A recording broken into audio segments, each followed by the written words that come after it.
Kind of like incantation. Think about the times of King Arthur and the spells that used to be put on people to turn them from a frog into a prince or vice versa. Well, we use these incantations all the time. People say to me things like, you ask somebody, could you go get me the salt? In their head, they're on the way in going, I don't know where the salt is. I really don't know where it is. It's right over there to the right. I don't know where it is. You keep saying, I just don't know where it is. You open the cupboard, you really look, you keep saying, I don't know. And finally you say, I can't find the salt, amazingly. So a person comes in, they walk right next to you, reach right in front of your face, and they go, what is this? You go, the salt. Have you ever had an experience like this, honestly? Well, the salt was right in front of your face. Did you see it? Yes. How come you didn't perceive it? Because you'd literally given yourself, in psychology, what we call a scotoma, a blind spot. You'd hypnotize yourself into literally not seeing it. Now, we do this with our lives all the time. People say, I just can't do this. I just can't get myself to follow through. I can't get myself to follow through. I just can't. Why do you think I can't get myself to follow through? Well, it might have to do with what you say 20 times a day with all the emotional intensity you can possibly generate that's creating this challenge. You got to notice that. Or, I love chocolate. I just love it so much. I can never give it up. Now, teach me how to give it up. Well, nothing's going to change you if you keep giving your brain and your body a direct command through incantations. And by the way, you can use incantations to enhance your life. What if when you were running, you're saying, I'm a lean, mean running machine? Or every day and every way I'm getting better and better. An old affirmation from an old book from years ago that most of us know, but do you use it? See, my whole thing in life is, so much stuff that makes a difference in life is simple. We know it. But the difference in life is knowing doesn't change your life. Doing does. Lots of people know what to do, but they don't do what they know. So what I want to do right now is have you just think about, put yourself in a strong state. Sit up in your chair. Don't be sitting passively anymore in here, because that's the challenge. You're not in my seminar. My seminar, I'd move you. Because the last part of emotion, I should mention, is conditioning. Just like those monkeys, what makes them go is repetition. Here's what they found out when they did this training of their fingers. If they take down all the fingers and they move this finger, but while they're doing it, they create a tremendous amount of emotion in the animal. And the way they do that is they stimulate the pleasure center of the brain in this monkey while this is happening. Pleasure, while it's happening. Pleasure, while it's happening. Pretty soon, guess what? It doesn't take thousands of times. A dozen or two times, and the monkey does this constantly. Advertisers know this. How the heck do you think they run all these commercials? Commercials have very little to do with what the product really is. In a beer commercial, do you get reality? Do you get a big guy with a nice beer belly grabbing his buddy by the head, pounding him, going, love you, little buddy? I don't think so. What you get instead is some really sexy, attractive woman or man who's drinking this beer looking wonderful, as if that had anything to do with the beer. See, the reality is it all comes down to attaching emotion to what it is you want. Every advertiser knows that. What you want to learn to do is advertise in your own brain to condition yourself to follow through. And the first way to do that is right now be in an upstate. And by the way, if you see some video of our university, you see people having a great time, look like they're at a rock and roll concert or at a top sporting event, or they're celebrating, it's not about pump up. It's about putting yourself in the state where you will learn and remember. That's what it's really about. So here's the tool I want you to learn. Really simple. We're going to show you a tool I call an urge management tool. It'll show you how to take something, for example, that you don't want to do and get yourself to love doing it, really love doing it. I'll also show you a tool if there's something you love to do that's not good for you, how to change it. And it's all done with some simple questions. So let's go to Hawaii, and let's give you a little idea what it looks like, and then I'll demonstrate it for you with a real person, and I think you'll laugh and hopefully learn as well. I'll see you in a few moments.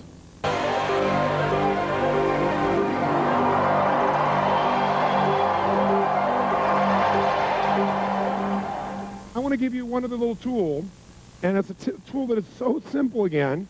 It's like my idea of profound knowledge is when you take something complex and you figure out how to make it so simple, anybody can do it. You can even use it immediately, it's easy, and it produces a result. Now, I'll tell you what the tool is. It's about how to change the quality of any experience you have in a matter of seconds. Any experience. Lovemaking, a business situation, a meal, exercise, anything. And the tool I'm going to talk to you about is called the Quality Quantifier. And what it really is about is how to increase the quality of any experience you have. I developed this tool because people have used like the Personal Power product, for example, around the world and made major changes in their weight. For example, how many of you use that product to lose some weight? Let me see your hands. Now, do people overeat every moment they're alive? Yes or no? They only eat when they're in an overeating what? State. When you get in that state, you lose all your consciousness about what to eat, about how to eat, about how much to eat. It's gone. because you're in a state of such urgency. And when people are trying to make their life better, they have to be able to do it by being conscious. But what happens when the urgency rises, your consciousness disappears, and all of a sudden you lose all of your faculties. So I started thinking, have I ever been in a state where I felt like I had to eat, but then something broke the pattern, and I forgot about it for a while? How many of you had that experience? You thought you were starved, something broke your pattern, and you lost the urge. It's not that you can't manage your behavior, it's that you're not managing your urges. Because if the moment of the urges you took something to take control of it, you could have changed it all. So in order to do that, I was at a friend's house, and I was thinking, okay, how do I help people manage those urges? There's so many tools. I want to create something so simple anybody can do it. I thought, there's certain levels of urges. They have different levels. Some urges you feel driven. Some urges you feel like no matter what, you're going to have it right now. Like how many of you have ever broken some of your own health rules because you got in such an urge state? Okay? But other times, it's like you could have that food you think you're normally addicted to. It's sitting there in front of you and you don't even care. Have you had that experience too? And not because you were full, just because you weren't into it. So I said, well, let's quantify that. There's a quality of experience, there's a quality of our state where we follow through, where we follow through a little, where we don't follow through at all, and where literally no one can make us follow through, make us eat it. And everyone has this capability. It's all a matter of manipulating our focus, our perception, the meaning we attach to things. So I was at this friend's house, and they had some banana bread sitting on their coffee table. And I looked at the banana bread, and I asked this lady there, who I know, I said, what's your level of desire for that banana bread right now on a scale from 0 to 10? She looked at it and went, maybe a 4. I said, well, what would it take to make it a 7? She said, what do you mean? I said, to make it where, right now 4, whatever that is, you've now quantified where you are. What would it take to have the desire move up to 7? Not 10, but 7, where you really start to really want it. She said, well, I thought about it being hot. I said, what about 8? She said, if I thought it was hot, and it just come out of like the oven, and I thought about its smells, and I could actually feel the chewiness in my mouth. And you could see her start to go into state. Her eyes got like this, start doing the banana. She's looking at the banana bread like this. Like she's going to swoop in for it now, right? I said, what would it take it to 10? She goes, if you put chocolate on it. I said, okay, whoa, hold back now. I said, what would it take for you to get it to 2? She said, to realize it's just cold and been sitting there for a while. And you could see her just drop down to it. So it's like a scale, right? I said, okay, what would it take for you to get to -2? And she said, I couldn't do that. I mean, I like it. I said, I know you can't, but if you could do it. Whenever people say they can't do something, say, I know you can't, but if you could, they'll give you the answer. If you're persistent. She goes, I guess if I looked at the grease on the napkin it's sitting on, and I thought about that going in and, then I wouldn't want it at all. You could just see her whole state change. I said, what would it take to make it -5? She said, if I saw all that grease like crumpled together, like coming out my pores, like acne or something. Ugh. I said, what would it take for it to be -10? She goes, oh my God, if I thought it was going to make me sick. She goes, if I thought it would make me sick, I'd throw up. Or, oh my God, I never do it. I said, what would that be? And she started getting this really state. I said, you want it? She goes, no, I don't want it. I said, well, come back here for a second. Imagine it being hot and moist and chewy. And she went, oh yeah. I imagine chocolate on it. I said, no, come back over here. It's really cold. See, it's cold. See that? And literally, I could just move her up and down the scale of urgency. So I'm watching this and I'm saying, wow, this is amazing. Being able to shift back and forth. And by the way, people usually, to get to -10, also have fear of loss. It's that they be sick, or they lose their freedom, or it would do something to them that's horrible, some form of pain. Pain, the loss of pain, the fear of loss, that pain seems to push people through the low roof for urgency. Like when you say, oh my God, I haven't eaten in 12 hours. That'll move you up there real fast. I'm starved. At the same time, you think something's going to make you sick, you'll avoid it at all costs. It becomes that other level. So I started saying we all have the resources inside to change where we are on the scale from one place to the other.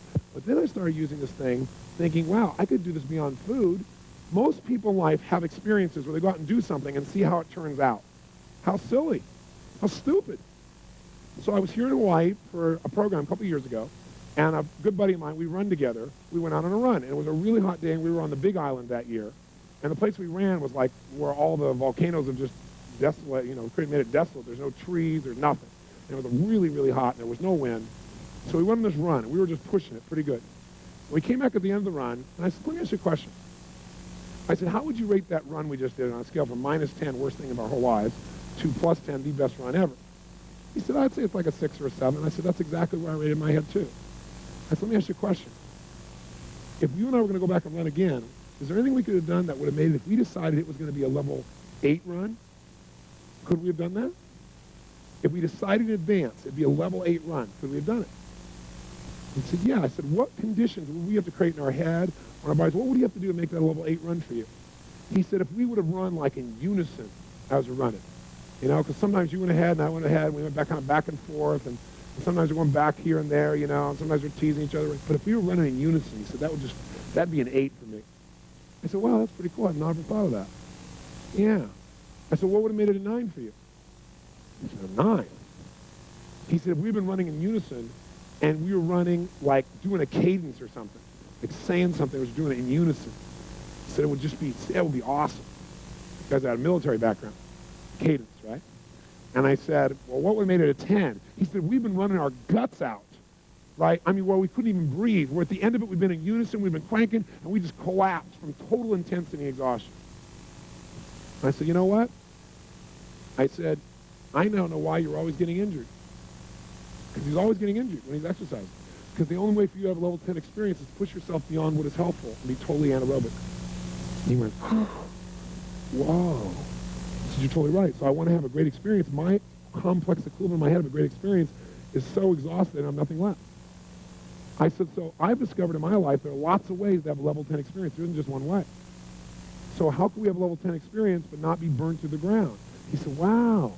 Thoughtful. I said, well, if while we were running, we would have noticed, the water in the distance and noticed the different shapes of the lava. If we would have, as we're running, looked back at each other and smiled a few times while we're running in unison, if we would have brought like a piece of music for the last part of the run that we could have turned on, and we could have cranked to and it felt really good to, but not been exhausted, we came up with all these things that made a level 10 run. So what I do now in life is when I'm having an experience, I ask myself, what's the quality of experience I'm committed to having? I don't wait and hope it shows up. Does that make sense? Because if you wait and see, you get what shows up. You decide in advance, what's the outcome? And the way you do that is you give a numerical number to it to start with. You say, where am I right now about doing this run? You might wake up and go, I'm at level 4 about doing this run. What do I want this run to be? And you may not want it to be a 10, but you probably want it to be in the 8, 9, 10, 7, 8, 9, 10 range. You say, okay, I want it to be at least a level 8. Then you ask yourself, what conditions would I have to create in myself or in the environment?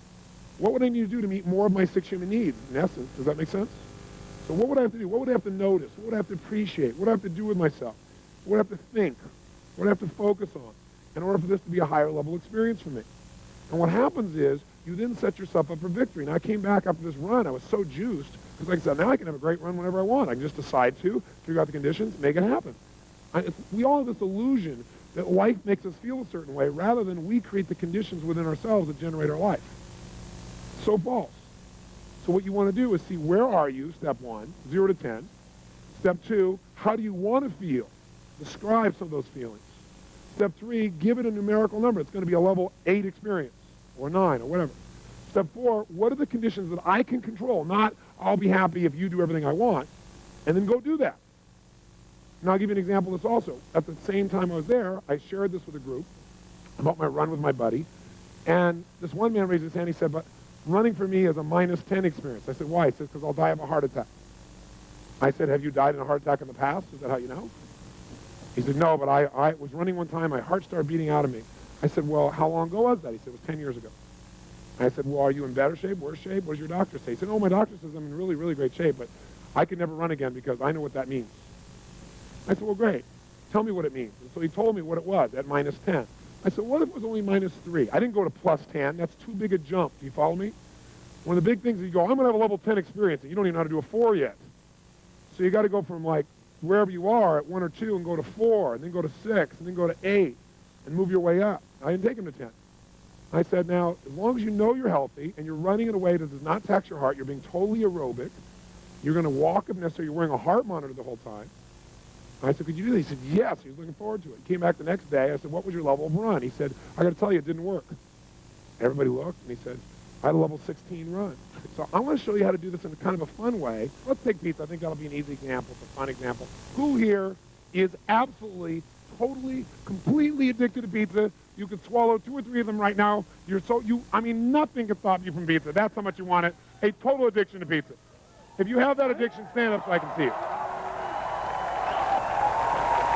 All right, hold it. All right, how about this gentleman right here? Come on down, sir. Give him a hand. Come on down. This is Bill. Give him a hand. It's Bill.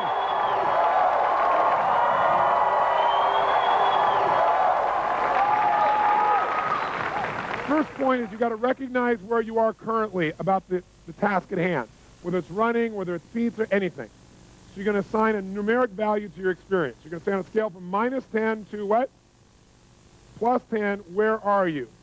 So we'll say to you, on a scale, Bill, from -10 to +10, where are you around eating pizza? +10. Is it just +10 or is it above +10?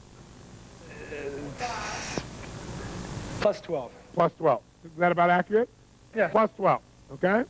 So then, most people never decide in advance the level of quality, pleasure, joy, excitement, or even pain that they're committed to experiencing to a given task in advance.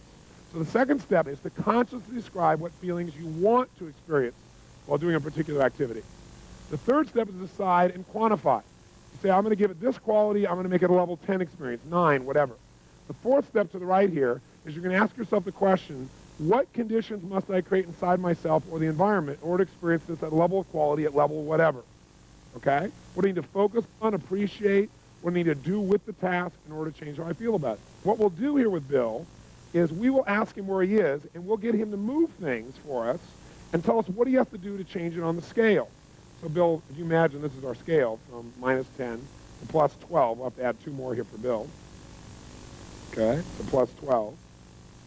What I'm going to do is I'm going to put the pizza in front of him, and he'll describe for us a little bit what are some of the qualities that he needs. So, Bill, here is a pizza, sausage pizza. Well, first off, I don't eat sausage or pepperoni. You don't eat sausage or pepperoni? I like the cheese and the other aspects of pizza. Cheese pizza.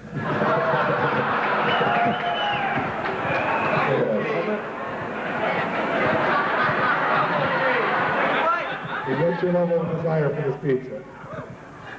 Right now it's only a 10. It's only a 10. It's only a 10. Wow, it's not really warm. Not really warm. Well, imagine it warm. 10. 10. Imagine it getting warmer. Imagine some mushrooms on it. Okay, imagine some mushrooms on it. Maybe a 12. It's a 12. So imagine it with mushrooms on it, warm. Mm-hmm. Some dried tomatoes. Some dried tomatoes. Dried tomatoes, mushrooms, cheese, melted cheese. Dripping with cheese. Dripping with cheese. Dripping with cheese. Extra cheese. What kind of cheese? Extra cheese. Extra cheese. What's your level of desire at that level now? About 15. About 15. Okay, so extra cheese. Does that help him get in that state? So let's write down, what does he do to get it higher? Write it down on your little sheet here. To get even higher, what does he do? He adds in his mind that it's really hot. He adds in his mind that it's got mush.